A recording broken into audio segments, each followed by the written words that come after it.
हमने last video में हमने सेल डिवीज़न को देखा था और सेल डिवीज़न से क्वेश्चंस जो है आते हैं, इसलिए मैंने पूरे टॉपिक्स को क्लियर किया था।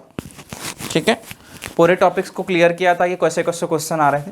लेकिन कुछ क्वेरी आई थी, कुछ लोगों ने कमेंट किया था कि सर मतलब इसका डिस्कवरी के साथ साथ पूरा बताइए, पूरा थ्योरी बताइए, पूरी हिस्ट्री बताइए कि मतलब अर्धसूत्री विभाजन है, समसूत्री विभाजन है और असूत्री विभाजन है, इसकी खोज किसने किसने की है। ठीक है, तो सबसे पहले इसी में बता देता हूँ, उसके बाद मैं आपको ह्यूमन सेल डिवीज़न स्टार्ट करूँगा। ओके, तो सबसे पहले आपको जो क्वेश्चन जो है पूछा गया है आप लोगों को द्वारा, तो सबसे पहले पूछा गया सर असूत्री विभाजन जो है माइटोसिस। ठीक है, अगर नहीं लिखा हो तो आप जो नोट्स बनाए होंगे आप वहाँ पर उसे नोट डाउन कर लेंगे। असूत्री विभाजन जो है, असूत्री जो विभाजन है उसकी खोज किसने की है। ठीक है, तो असूत्री विभाजन की खोज जो है रैमक ने की। किसने की है? रैमक है ना। अब रीमेक रैमक जो भी पढ़ना चाहें आप, रैमक। ठीक, अब इसका नॉमेनक्लेचर जो है ना, नामकरण जो है ना, नामकरण किया है फ्लेमिंग ने। किसने किया है? फ्लेमिंग ने। बहुत से लोग कमेंट्स करते हैं कि सर इसका सन बताइए, तो सन जो है सिर्फ और सिर्फ आपके हिस्ट्री में ज़्यादा पूछे जाते हैं और जहाँ पर पूछने की संभावना होगी मैं वहाँ पर आपको सन भी क्लियर कर दूंगा कि कौन से सन में इसकी खोज की है। क्लियर है?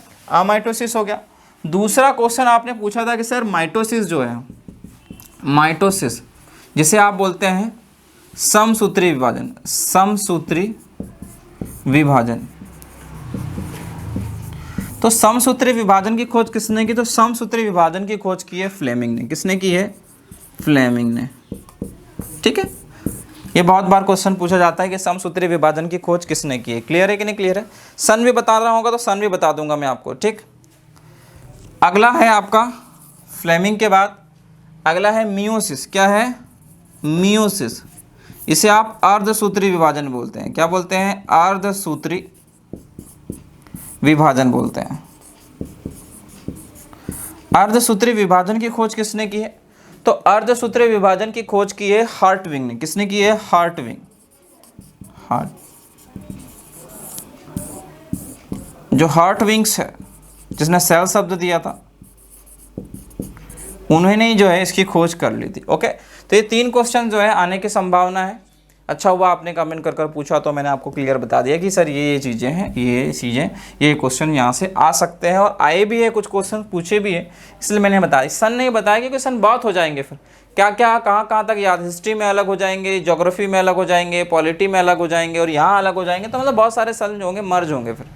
क्लियर है? ज़्यादा क्वेश्चन जो है सन से पूछने की संभावना होती है हिस्ट्री से। किससे? हिस्ट्री से। बायोलॉजी में अगर पूछने की संभावना होगी तो मैं बिल्कुल बताऊंगा आपको। ओके, चलिए आगे बढ़ते हैं हम लोग। ह्यूमन में कोशिका विभाजन सेल डिवीजन ह्यूमन में कोशिका विभाजन सेल डिवीजन जो है कितने प्रकार से संपन्न होता है? तो 2 टाइप से संपन्न होता है। कितने प्रकार से होता है? 2 प्रकार से संपन्न होता है। ह्यूमन में सेल डिवीजन जो है 2 प्रकार से होता है। तो सबसे पहला क्वेश्चन पूछा जाता है शुक्राणु का निर्माण। किसका निर्माण? शुक्राणु का निर्माण। ठीक है, दूसरा पूछा जाता है अंडाणु का निर्माण। क्या है? अंडाणु का निर्माण, इसे बोलते हैं स्पर्म फॉर्मेशन।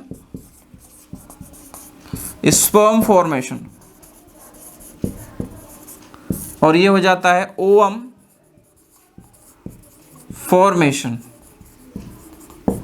मतलब अंडाणु और शुक्राणु जो है किस प्रक्रिया से बनते हैं। तो आपको 2 प्रक्रिया पता होना चाहिए, तुक्के भी 2 ही पर लगाना है आपको, मियोसिस और माइटोसिस।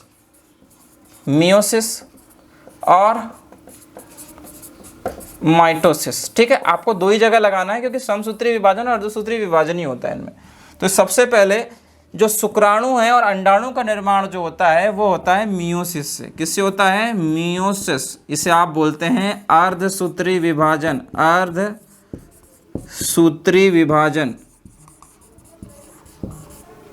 इनका निर्माण जो होता है वो होता है स्पर फॉर्मेशन, जो होता है वो मियोसिस से होता है, अर्धसूत्री विभाजन से होता है। किससे होता है? अर्धसूत्री विभाजन से होता है। क्लियर है कि नहीं क्लियर है? अब अगला क्वेश्चन यहाँ से बनता है, बनने की पॉसिबिलिटी है कि बताइए फीमेल में और मेल में, जैसे मेल की बात करें, पुरुष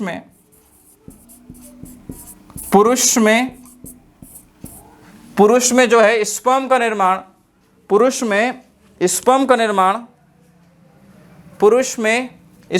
निर्माण जो है किस सेल में होता है, ठीक है।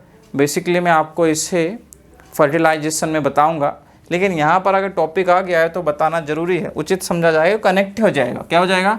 कनेक्ट हो जाएगा।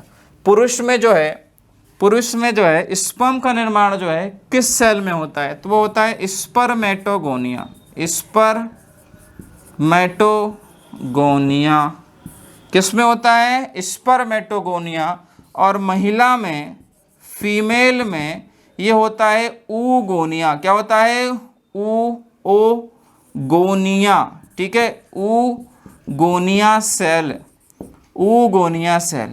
अब ये प्रोसेस क्या कहलाती है? ये कहलाती है स्पर्मेटोजेनेसिस। क्या कहलाती है? ये प्रोसेस कहलाती है शुक्राणु निर्माण की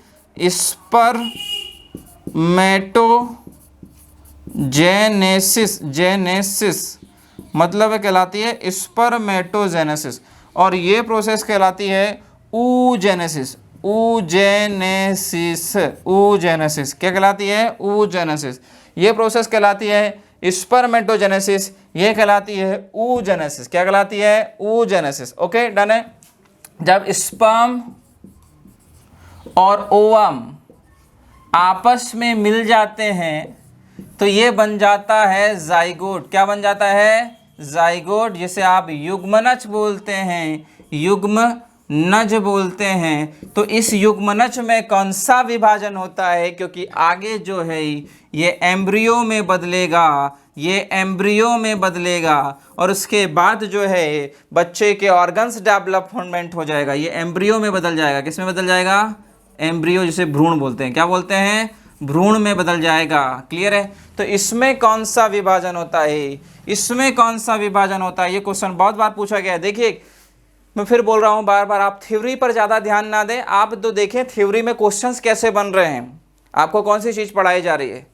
आप देखिए, आप बहुत सी चीज़ें आप देखते होंगे, ट्यूटर क्लासेस में जाते होंगे, ट्यूटर आपको पढ़ाते होंगे, लेकिन क्वेश्चंस कैसे बन रहा है वो नहीं बता पाते। क्लियर है? आपको मैं यहीं से बता पा रहा हूँ, थ्योरी में से बता पा रहा हूँ कि क्वेश्चंस कैसे क्लियर हो जाते हैं, यहाँ से बन कैसे जाते हैं। ठीक है? और जहाँ पर आप फंसोगे, जहाँ पर आपको चीज़ें याद नहीं होगी, समझ जाना कि क्वेश्चन वहाँ से बनेंगे। क्या होंगे? समझ जाना कि क्वेश्चन वहाँ से बनोगे। क्योंकि ऐसा इसलिए होता है क्योंकि हर कोई टीचर जो है किसी ना किसी समय स्टूडेंट रहा होगा।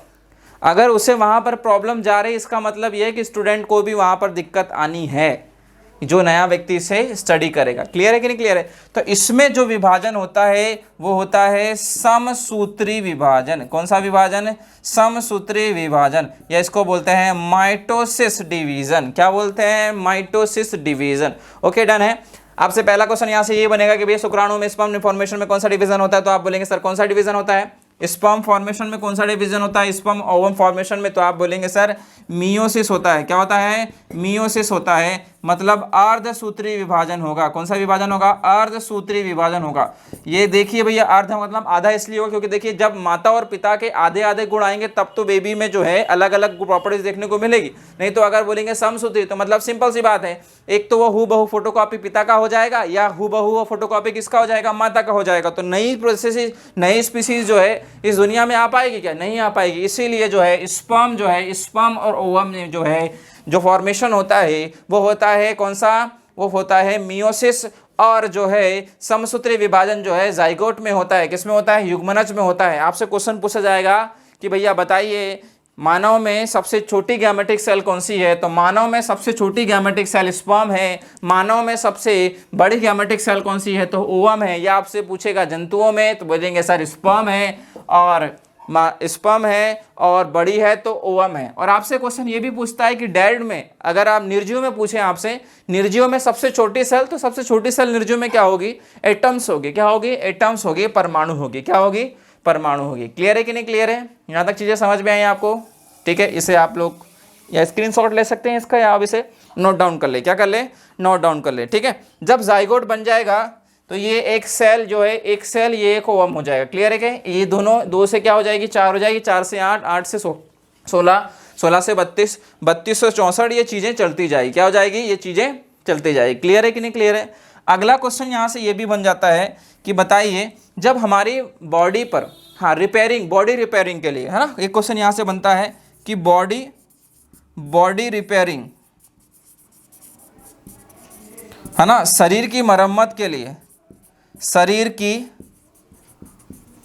मरम्मत के लिए कौन सा विभाजन अत्यंत आवश्यक है, या कौन सा विभाजन होगा? आपसे क्वेश्चन पूछा जाएगा कि शरीर की मरम्मत के लिए कौन सा विभाजन होगा, तो आप बोलेंगे सर शरीर के विभाजन के लिए जो है समसूत्री विभाजन होगा। कौन सा विभाजन होगा? समसूत्री विभाजन होगा। मतलब कि रक्त का थक्का जो है, बाहर जो कट लग जाता है, आपका छिल जाता है, ब्लड आने लग जाता है, ये थक्का जो है किसके द्वारा होगा? समसूत्री विभाजन। इसका मतलब है माइटोसिस के द्वारा। किसके द्वारा होगा? माइटोसिस के द्वारा। हाँ, अब विभाजन जो है यदि अगर कम मात्रा में हो, अगर लिमिट में, कोई भी चीज़ अगर लिमिट में हो तो वो क्या होती है? आपके लिए फ़ायदेमंद होती है। और अब इसकी लिमिट अगर क्रॉस हो जाएगी, मतलब इसकी लिमिट क्या हो जाएगी? इसकी लिमिट अगर क्रॉस हो जाती है तो बहुत भयंकर, बहुत डेंजरस डिसीज हो जाती है, जैसे आप करो कैंसर बोलते हैं। क्लियर है? यदि समसूत्री विभाजन माइटोसिस अगर अनकंट्रोल्ड हो जाएगा, क्या हो जाएगा? अनकंट्रोल्ड हो जाएगा, तो सिंपल सी बात है कर्क रोग, कैंसर हो सकता है। इससे क्या हो सकता है? कैंसर। मतलब कैंसर जो होता है सेलों का गुच्छा होता है, एक के ऊपर एक के ऊपर एक के ऊपर बनते जाती है और गांठ बन जाती है, वही बाकी ट्यूमर हो जाता है और आगे चल के वो कैंसर हो जाता है। ठीक है? क्लियर है कि नहीं क्लियर है? ये ह्यूमन में, मैंने आज आपको ह्यूमन में जो है सेल डिवीज़न से यहाँ से इतने क्वेश्चन आने की संभावना है जो मैंने क्लियर कर दिया आपको। ठीक, अब जो चीज़ें आपको, जैसे कि मैंने बोला कि यहाँ पर 2 गैमेटिक सेल, ठीक है, एक गैमेटिक सेल होगी ना, तो इसमें मैच्योरिटी एक ही गैमेटिक सेल में होगी, मतलब एक में 4 होगी। कितनी होगी? एक गैमेटिक सेल में 4 होगी, जिसमें एक ही मैच्योर होगी। क्या होगी? एक ही मैच्योर होगी। उसके बाद 2 में कितनी होगी? 2 में कितनी होगी? 8 होगी। कितनी होगी? 8। तो इसमें 2 ही मैच्योर होगी। कितनी होगी? 2 ही मैच्योर होगी। ये चीज़ें आगे बढ़ती जाएगी तो यहीं पर मोरूला, ब्लास्टुला जैसे मतलब कंडीशंस बनती है, जो हम जो है कहाँ देखेंगे? नेक्स्ट टॉपिक में देखेंगे, रिप्रोडक्टिव सिस्टम। क्या देखेंगे? रिप्रोडक्टिव सिस्टम, जनन तंत्र में सारी चीज़ें क्लियर करेंगे। ये सिर्फ और सिर्फ मुझे सेल डिवीज़न बताना था, ह्यूमन में, मानव में सेल डिवीज़न बताना था, इसलिए मैंने आपको ये सारी चीज़ें क्लियर कर दी। आई होप कि आपको ये भी चीज़ें समझ में आई होगी। हम लोग जो है छोटा छोटा टॉपिक लेकर उसे क्लियर कर रहे हैं। आपको कहीं रिवीजन कहीं पर भी, मतलब आप अगर ऐसा कहेंगे कि सर सेपरेट बनाइए, तो बिल्कुल हम इसे सेपरेट बनाएंगे और सेपरेट बनाकर इसे एक साथ आपके सामने पुट करेंगे। ठीक है? यह सेपरेट बनाने का मतलब ये है कि जो कमज़ोर स्टूडेंट है जिसने अभी तक क्लास स्टार्ट नहीं की है, उसके लिए बहुत अच्छा है और बहुत सा अच्छा कंटेंट आपको दिया जा रहा है। क्या है? बहुत सा अच्छा कंटेंट आपको दिया जा रहा है। क्लियर है कि नहीं क्लियर है? ये हुआ सेल डिवीज़न का ये वाला टॉपिक भी एंड, मियोसिस माइटोसिस पूरा क्लियर हो गया है। अगले वीडियो में हम लोग जो है कोशिका ही पढ़ेंगे, मतलब जंतु कोशिका और पादप कोशिका, एनिमल सेल और प्लांट सेल को देखेंगे। एनिमल सेल और प्लांट सेल में कौन कौन से कोशिकांग होते हैं उन पर हम चर्चा करेंगे। ओके, अब जल्दी से हमारा जो चैनल है उसको सब्सक्राइब कर दीजिए, बेल आइकन क्लिक करिए, तो जैसे ही हमारा वीडियो डलता है तो आपके पास जो है ऑल का ऑप्शन आएगा, उसे ऑल पर क्लिक करिएगा, तो जैसे ही आप ये वीडियो डलेगा, कोई भी आगामी मतलब कोई भी एग्ज़ाम से लेकर ये वीडियो डलता है, वैसे ही डेली तो हम डाल रहे हैं बनाकर, तो डलता है तो आपके पास नोटिफिकेशन आएगा। तो इससे एक चीज़ क्लियर हो जाएगी, इससे कुछ ना कुछ आया है, आप उसे तुरंत क्या करेंगे? नोट डाउन करेंगे। तो आपके लिए अच्छा होगा, क्योंकि आज करे सो कल, अगर आज ही करेंगे आप तो कल पर नहीं टालेंगे तो कोई भी चीज़ आप जल्दी सीख जाएंगे। ठीक, अगर हम यहाँ अगर कोई चीज़ ट्यूटरशिप कर रहे हैं, हम पढ़ा रहे हैं, इसका मतलब ये कि हमने चीज़ें जो है ना बाद में पढ़ी, हम तुम्हें पहले ही सारी चीज़ें देना चाहते हैं ताकि कंपटीशन में आप क्या हो? आगे रहें। क्या है? आगे रहें। ठीक है, आज के लिए इतना ही, कल मिलते हैं। धन्यवाद, गुड लक।